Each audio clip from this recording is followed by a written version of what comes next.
This is Rebel Therapist, a podcast for entrepreneurs who are trained as therapists and who want to level up their businesses, make a bigger impact, feel fulfilled, and be very well paid.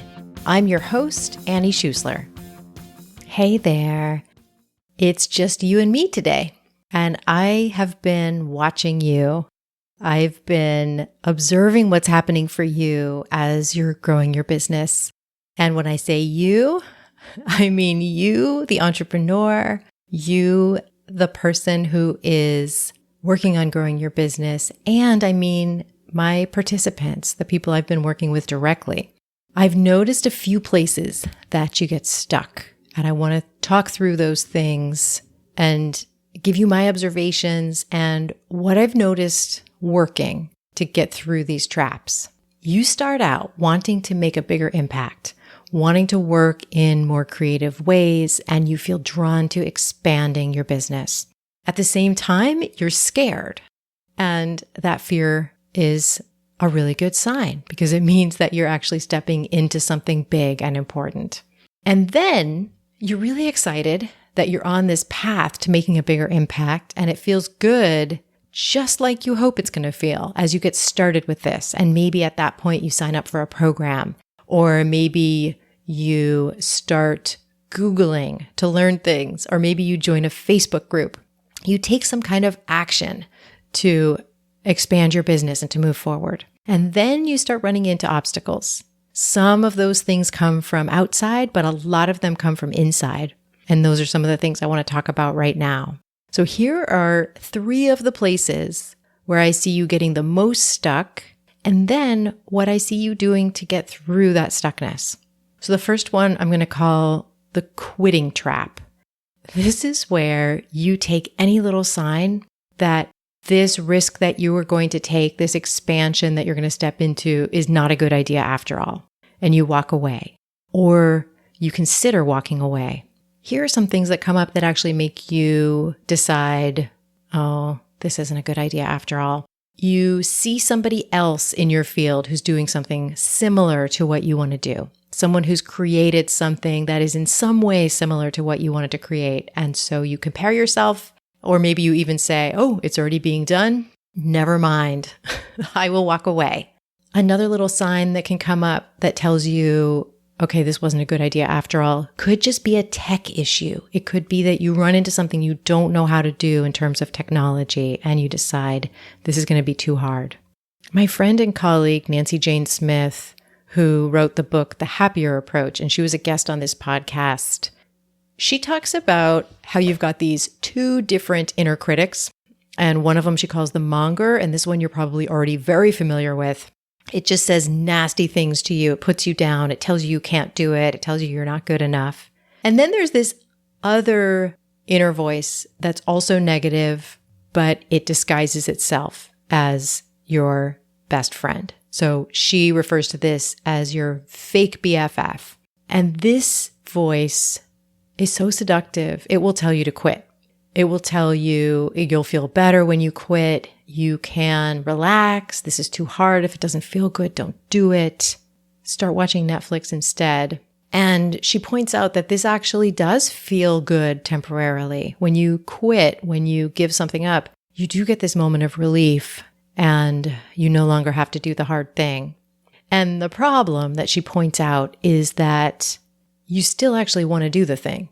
So you find yourself in a quitting cycle where you quit or you slow way down, but then you're actually still drawn to this big and important project. It doesn't go away because it's actually something that you're meant to do. And I recommend this book. I recommend that you get The Happier Approach and dig into Nancy Jane Smith's way of thinking about this.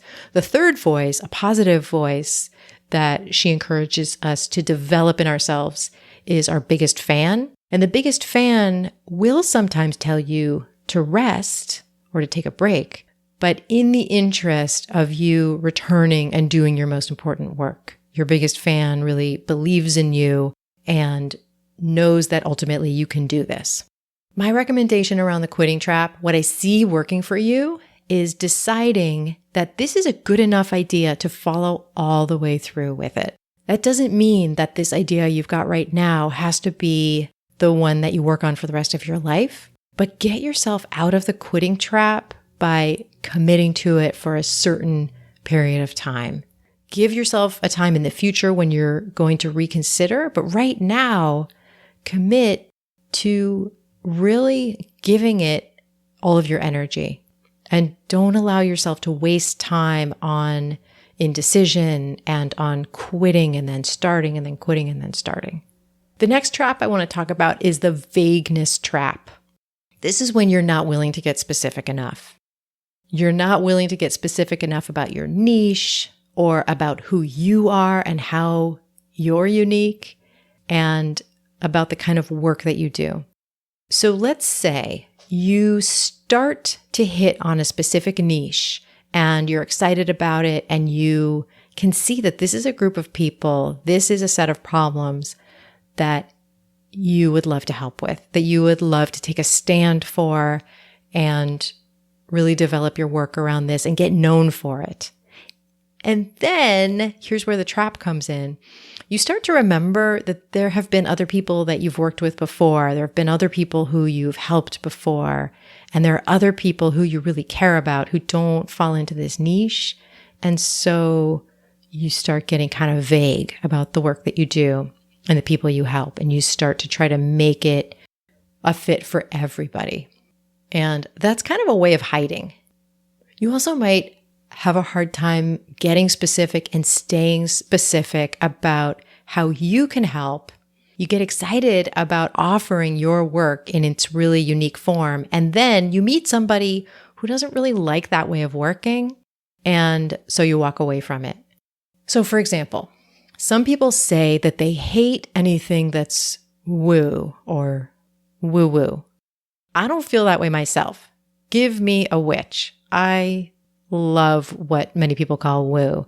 Tell me about your tarot practice. Share your astrology with me. I'm totally here for it.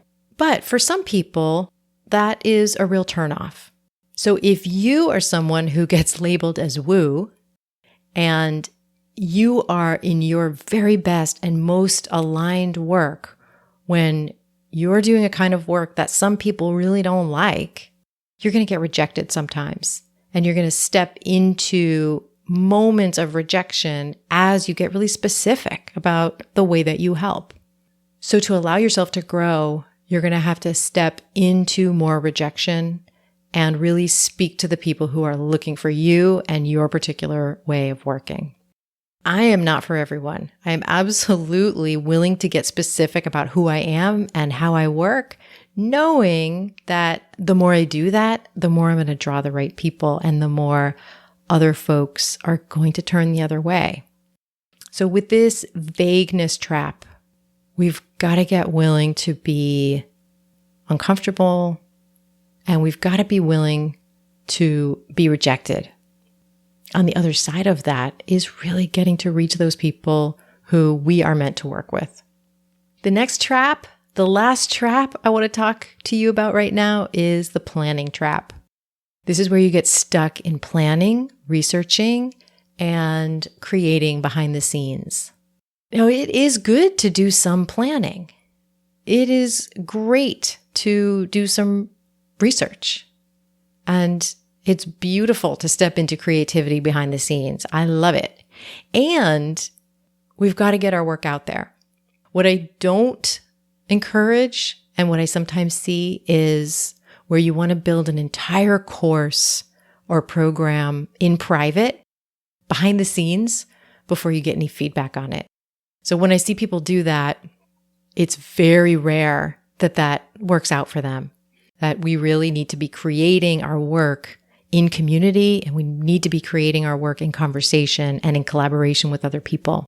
This also can happen if you're someone who takes like 80 courses and listens to 100 podcasts on marketing before you actually get your thing out there.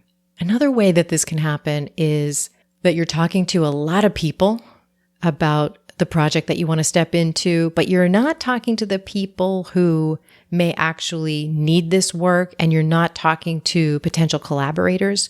You're just talking to a lot of friends and family members and just kind of hoping to get people's approval before you're willing to step into it.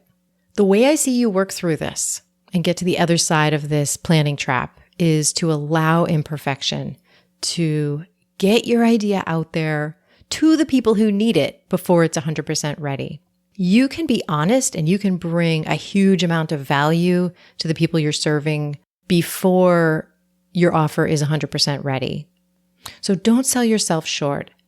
Don't think that the value that you bring is in how polished your program is. The value you're bringing is really you, your knowledge, and your ability to be in it with the people who you're serving.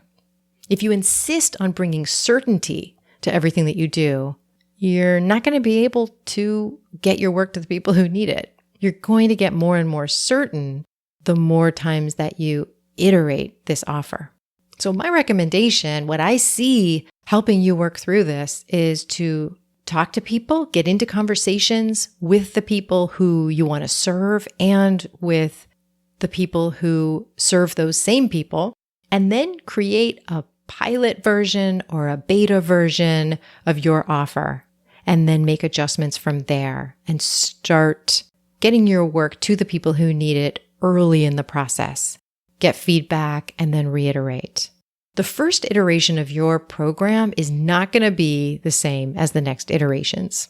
In Create Your Program, my small group coaching program, part of what the participants do is to collaborate really early, to get feedback really early so that they are bringing collaboration into the DNA of their businesses from the very beginning. Now, as I'm recording this, 2020 is almost over, and I want to support you in growing your business and your leadership in 2021 and 2022 and beyond. If you're ready to create a pilot program, a beta program of your signature offer and make a bigger impact with your work, I want to invite you to create your program.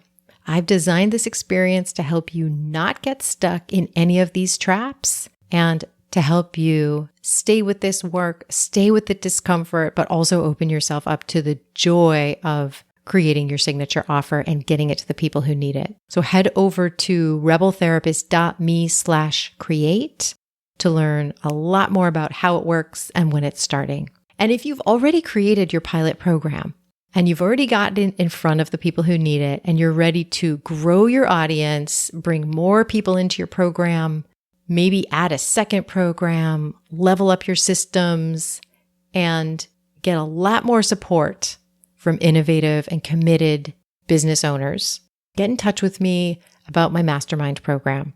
It might be what you're looking for. So just head over to rebeltherapist.me and click contact. Tell me more about you and just mention that you'd like to learn about the Rebel Mastermind program. I want to thank Cosmo Palms for editing this podcast and all episodes of Rebel Therapist. And I'm so grateful to you for listening and sharing your journey with me. And I'm really looking forward to stepping into next year with you. I'll talk to you soon.